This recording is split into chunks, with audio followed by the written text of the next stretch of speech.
The following may not be suitable for all audiences. Viewer discretion is advised. Police search for kidnappers in Mayaro. Police are searching for a Moruga man and woman who allegedly tried to kidnap an 18-year-old woman on Saturday. The woman told police she was outside her Cascadoo Trace Orchard Village Mayaro home when she and a close male relative began to argue. Minutes later, she was allegedly grabbed and forced into a blue station wagon. She claimed the woman was sitting in the back seat. The victim's relatives were alerted by her screams as the vehicle drove off and gave chase. They managed to rescue the woman near Kernaham Village, Mayaro.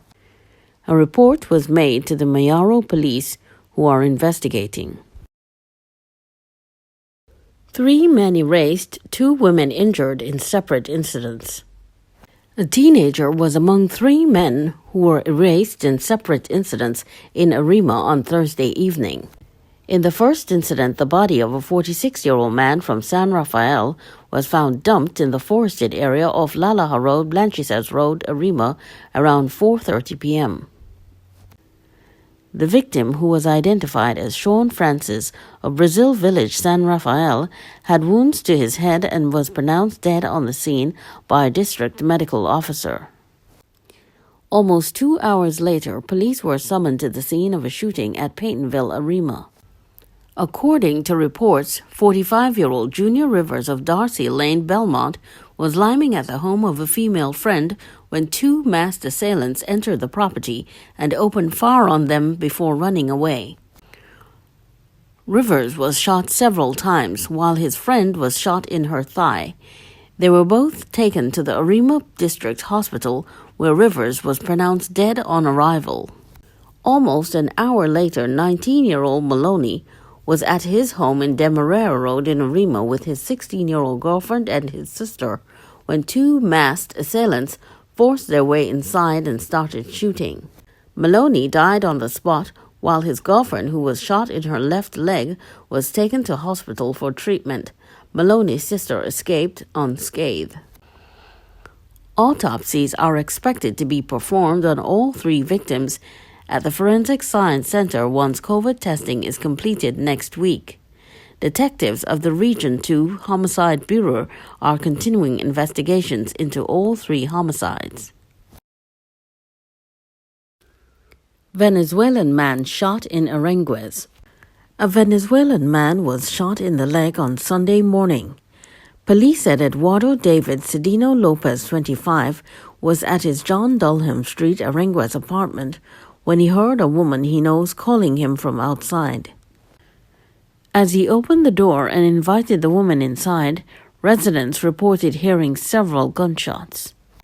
By the time Barataria CID and Northeastern Division Task Force arrived on the scene, Lopez had already been taken for medical treatment by officers of the Interagency Task Force.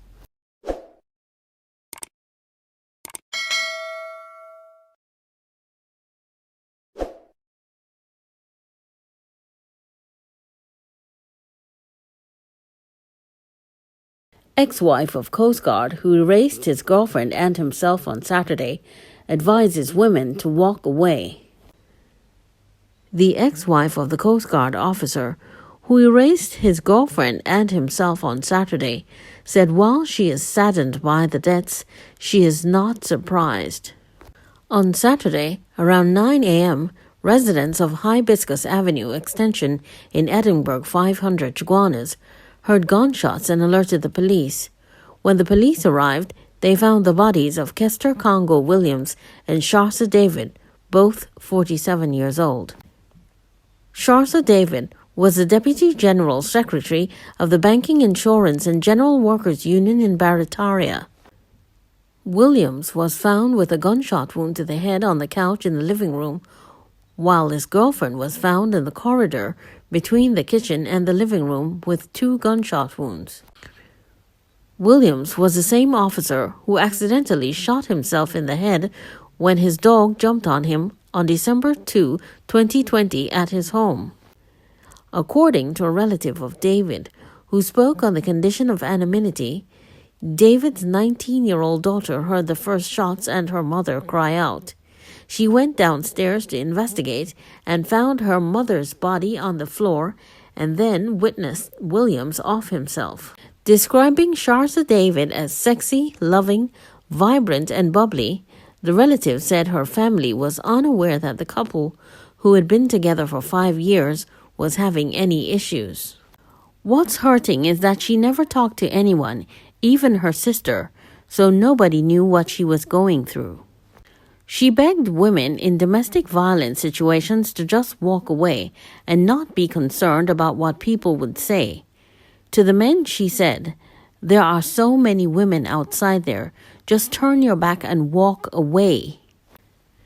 Janelle Yard Blackman, Williams' ex-wife and the mother of Williams' only child, a 20-year-old man, said she was married to him between 2000 and 2005, and she did not wait to become a victim. "I will say to women, don't wait. I had one threat and I left. I didn't wait for the lash or physical abuse. You cannot be in your bed and they tell you if you go out with anybody else, I am going to off you. And you hope it gets right. It doesn't get right. It don't ever get right." This here is not going to be the last time such a situation will happen in this country, because people like to think it won't happen to them. But don't wait. Don't take that chance. And I want to say too that if women are coming to family members and letting them know what is happening, I would advise them not to take sides. This is not a situation to say, no, he will never do that, or he didn't mean it. No, don't take sides. If you want to help, the best way to do so would be to take them to counseling or get them professional support. Picking sides and talking people business in public simply just doesn't help. Although they were divorced, Yard Blackman said Williams was a very proud and supportive father who provided for his son. She said she spoke to Williams on Friday night when he dropped his son home after spending time together. "He was very pleasant and was normal. I asked my son today if he said anything or was distraught about anything. He said no, his father was normal and he was fine." In a press release on Saturday, the T&T Coast Guard extended its condolences to the family and friends of those involved in this regrettable situation.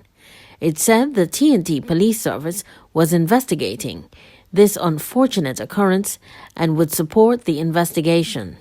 This incident was the third one carried out or attempted for the year.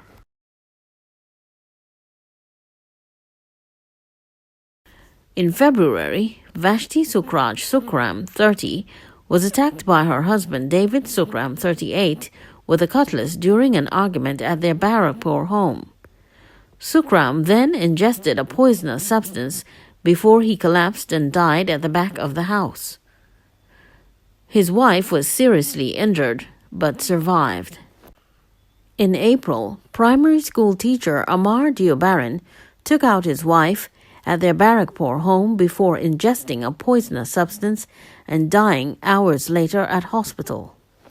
In addition, there were 3 other homicides on Good Friday leading into Saturday, including a double homicide in Aziz Lane, Kelly Village, Coroni, and a watchman who was erased at his job site in San Fernando. Between Thursday and Friday, there were 4 homicides, 3 in Arima and a 35-year-old soldier, Junior Chase, in San Fernando.